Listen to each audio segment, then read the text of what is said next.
Hello everyone, I am Dr. Nithin Suvarna, Professor in the Department of Conservative Dentistry and Endodontics, Yenepoya Dental College.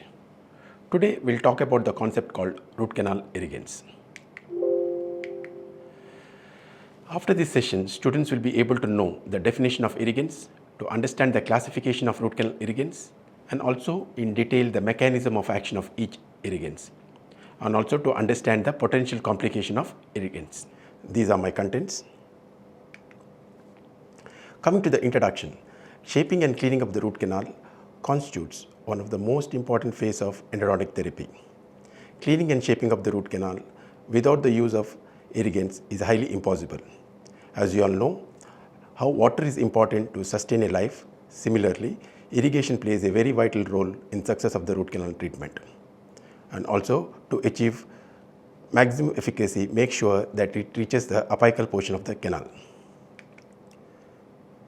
Coming to the definition, it is a process to wash out fragments of pulpal tissues, dental shavings and microbes, which results during access and biomechanical procedure. Irrigation involves three basic objectives. They are mechanical, chemical and biological. Mechanically, it pushes out the debris, it lubricates the canal and also detach and destruct the biofilms. Chemically, it dissolves organic and inorganic content, prevent and dissolve smear layer formation. Biologically, it has got an antimicrobial property and the capacity to effectively reduce or eradicate intracanal microbes. What are the ideal requirements of root canal irrigants? The ideal requirements, it should include antimicrobial property, it should help in aids in debridement, it should have a tissue dissolving property, it should have a low toxicity, it should be a good lubricant, it should also have a low surface tension, it should sterilize the root canal and also it should remove the smear layer. Coming to the function of irrigation, it should have a tissue dissolution property, it should help in lubrication action so that it increases the efficacy of the instrument, it should have a chelation action so that it removes the smear layer, and also it should have antibacterial action, bleaching action, and also helps in determining the presence of axillary and lateral canals. Next comes the factors which increase the efficacy of irrigating solutions. Studies have shown that tissue dissolving capacity of sodium hypochlorite is higher at 5.25 when compared to that of 2.5 or 0.5. Higher the concentration, more toxic it is. And also, to be more effective, irrigant must comes in contact with the substrate. The presence of organic tissue decreases the effectiveness of intracanal medicaments. So, the organic tissue should be removed with the help of irrigants or with the help of instruments. And also it depends upon the quality of irrigation used. It also depends upon the gauge of irrigating needles. The most preferred gauge of the needle is 26 mm or 27 gauge. That is, it has go into the deeper into the canal for better penetration. You should have lower surface tension of irrigants. Lower surface tension has got better wettability. Also the temperature of the irrigant. Warmer the irrigant, better increasing efficiency. Also the canal diameter. Wider the canal diameter, better the action. Freshly prepared solution is more efficient. So various authors have given different classification. So according to Grossman, he classified your irrigating solutions as hot water, saline, 30% solution of urea, urea peroxide and glycerin, solutions of chloramine, sodium hypochlorite and sodium hypochlorite with EDTA. According to Cohen, he classified irrigating solutions as quaternary ammonium compounds, proteolytic materials like sodium hypochlorite, detergents like iodophos, decalcifying materials like EDTA, and newer irrigating like MTAD. So according to Stock, he classified irrigations as chemically inactive solutions and chemically active solutions. The example for chemically inactive solutions are water, saline and local anesthesia. Whereas chemically active solutions, you have alkalines like sodium hydroxide, potassium hydroxide, sodium hypochlorite. Then you have antibacterial agents. Then you have oxidizers like 3% hydrogen peroxide, urea peroxide and glycoxide. Then you have chelators like EDTA, EDTAC and RC-PREP. Then you have organic acids, detergents and enzymes like enzymol and streptokinase. According to Walton, he classified irrigants as irrigants, dentin softeners like chelators and decalcifiers, lubricants and desiccants. Important irrigants covered in this topic, to begin with, you have normal saline. Normal saline is a chemically inactive solution. It has got a flushing action and it should be used as a last irrigant because it removes the chemical irritants after root canal preparation. Coming to the advantage of normal saline, it is biocompatible and also the osmotic pressure of normal saline is same as that of blood.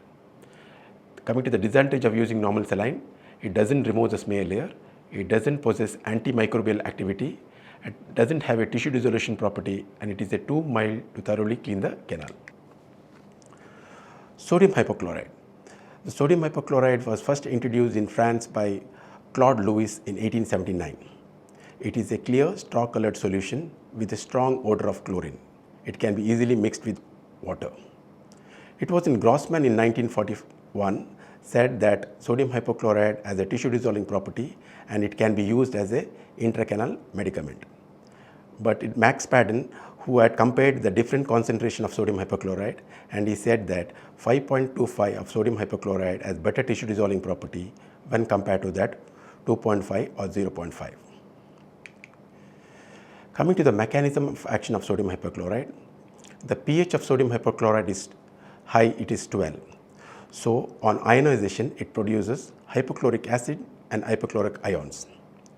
And these are responsible for the antibacterial activity of sodium hypochlorite. Destruction of the bacteria occur in two phases, that is penetration into the bacterial cell wall and destruction of the DNA synthesis. What are the advantages and disadvantages? Advantages like it is easily available, it is economical, it has got a tissue dissolution property, it has got a very good antibacterial and bleaching action and also lubrication of the canals. Coming to the disadvantage of using sodium hypochlorite, it has got a bad odor and taste, high surface tension, less wettability. When it comes in contact with the gingiva, it irritates the tissue.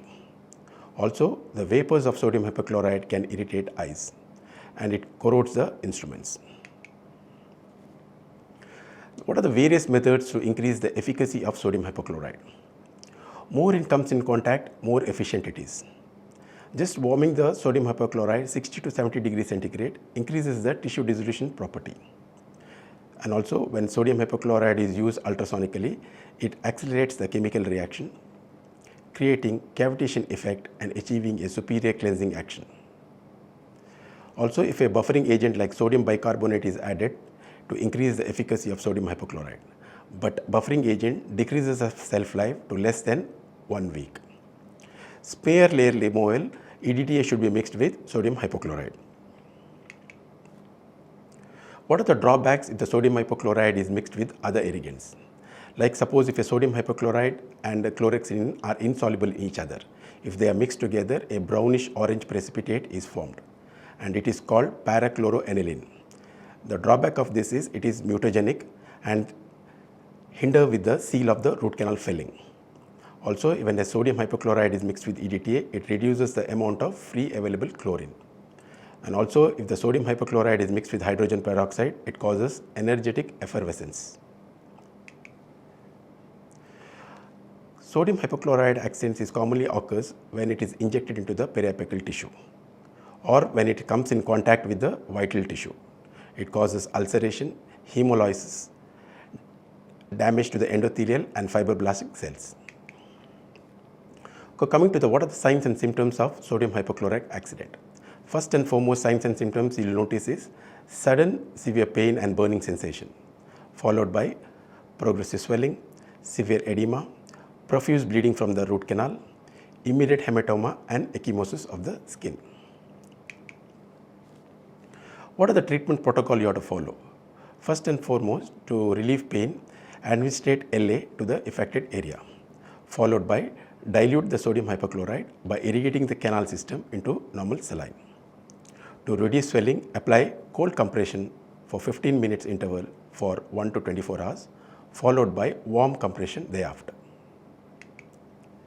Also, you can prescribe analgesics to control pain and antibiotics to prevent secondary infection. If needed, steroid medication is given to control inflammatory reaction. Next comes BDA. It is mainly given to a person who is allergic to sodium hypochlorite irrigants. It is marketed as Solvidont. The advantage of BDA is it has got low surface tension, low toxicity, better lubrication action, low incident of post-treatment pain and better antimicrobial property. Coming to hydrogen peroxide. It is a clear odorless liquid. The hydrogen peroxide used for irrigation is 3%. It pushes out the debris from the root canal because of nascent oxygen. Coming to the mode of action is dissociates into water and nascent oxygen. Coming to the advantages of hydrogen peroxide, it is the nascent oxygen produces bactericidal effect and it is odorless. Coming to the disadvantage, it has got a limited antimicrobial action. It is not a lubricant, it doesn't have a tissue dissolving property and it should not be used as a last irrigant because of the production of nascent oxygen that causes pressure buildup leading to severe pain. Next comes urea peroxide. It is nothing but a white crystalline powder with a slight odor and it is soluble in water and alcohol. It dissociates into water and hydrogen peroxide. So the advantage of using urea peroxide is it has got an antiseptic property, but it dissociates more slowly than hydrogen peroxide. Next comes glycoxide. The glycoxide is nothing but a combination of 10% urea peroxide in a vehicle of anhydrous glycerol. Coming to the advantage of glycoxide, it has got a antibacterial activity better than of hydrogen peroxide, dentin dissolving property, it gives stability to the solution and also enhances root canal lubrication without softening the dentin. It helps in negotiating thin and tortuous canals. Next comes chlorhexidine. It is first introduced in United Kingdom as an antiseptic cream. It has got an optimum antimicrobial action between a pH of 5.5 to 7. 2% used as an endodontic irrigant and 0.2% is used to remove the plaque in the oral cavity. So it is available as water-based solution and gel. Coming to the mode of action of chlorhexidine, it penetrates the bacterial cell wall and causes precipitation or coagulation of cytoplasm. Coming to the advantages of chlorhexidine, it has got an antibacterial property that lasts for a period of 7 days. It is more effective against gram-positive bacteria. It is bactericidal at high concentration. Coming to the disadvantage of using chlorhexidine, it is not considered as a main irrigant. It is unable to dissolve necrotic tissues.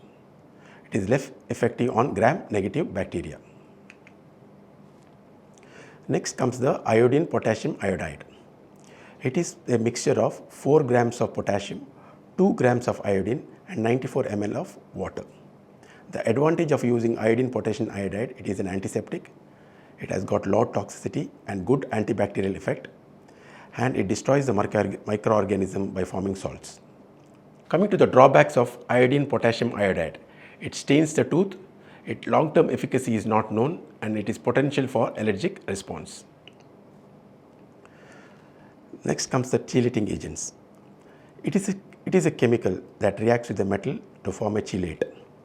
As you know, after the root canal preparation, smear layer does exist on the canal wall. Controversy still exists whether to remove the smear layer or to retain the smear layer. But the recent studies have said that to remove the smear layer because it is the main source of infection. Classification of chelating agents. It can be classified as liquid chelators and paste type. Under liquid chelators, you have calcinase, EDTA, EDTAC, salvizol, decal and tubicids plus. Under paste form, you have calcinase slide, RC-prep and glide. The commonly used chelating agents is EDTA. The EDTA is insoluble and odorless.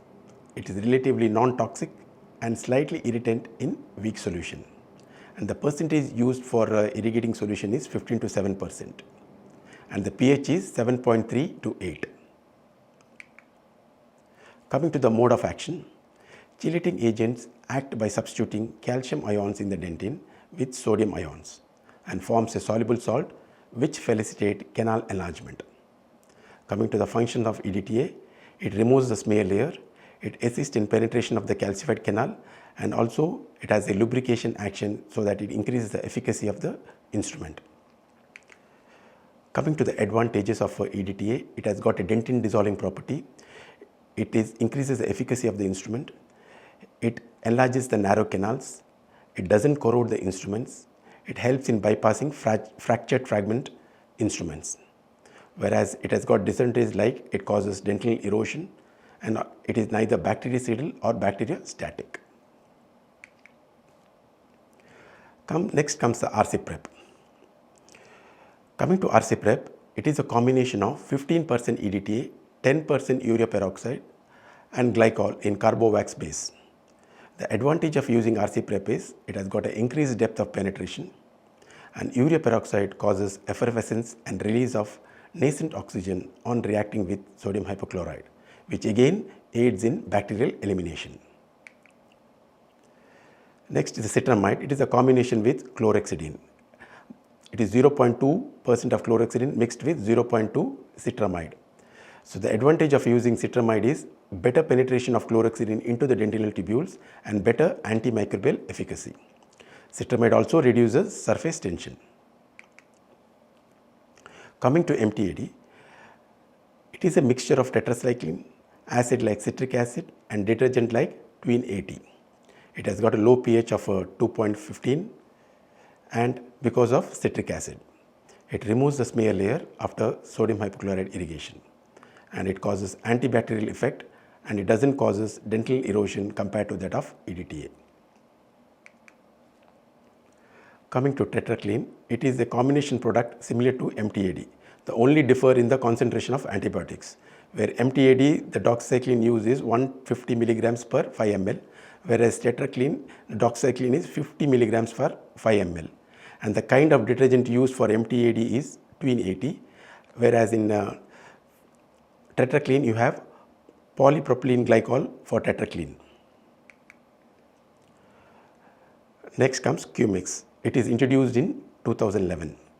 It is recommended to be used at the end of instrumentation after root canal irrigation. It is a combination of chlorhexidine, EDTA and a detergent. It is also used as suggested as a final irrigant. Ultrasonic, what are the advantage of using ultrasonic irrigation and the disadvantage of using ultrasonic irrigation? Under ultrasonic irrigation, the advantage is you have better cleaning action, efficient smear layer removal, and also dislodges the debris due to acoustic streaming. The disadvantage of using ultrasonic irrigation, it is unpredictable and it causes excessive cutting of canal wall. To name a newer fewer irrigating solutions, you have electrochemically activated water, ozonated water irrigation, Ruddle solution and photoactivated disinfection. Coming to the delivery system for irrigation, some of the methods for delivering the irrigation into the canal, we can use 27 gauge needle with notch tip, needle with bevel, monojet endodontic needle, that is 23 and 27 gauge needle, pro rinse, ultrasonic handpiece and Stropco irrigator. Various needle design for irrigation. You have open-ended flat needles, you have open-ended bevel needles, you have open-ended notch tip. Then you have close-ended side vented, close-ended multi-vented and close-ended double vented. What is the mode of delivery? The commonly used mode of delivery is simple and economic needles and syringe. The syringe used is disposable 5 ml and 2.5 ml and the needle used is 27 to 28 gauge needle is preferred. The needle is bent at an obtuse angle at center to facilitate placement and inserted pathway into the canal without binding to the walls. Eject passively. Coming to the newer delivery system, you have endo activator, endo wax system, endo irrigator, endodontic microbrush, rinse endo and Irisafe. So coming to the conclusion, root canal irrigants plays a very vital role in the success of endodontic treatment. by ensuring thorough disinfection and cleaning of the canal system. The ability to eliminate pathogens, dissolve necrotic tissue, and access complex anatomical areas underscores their significance. A proper understanding and application of irrigants is required for achieving optimum results in root canal therapy and prevention infection. These are my references. Thank you.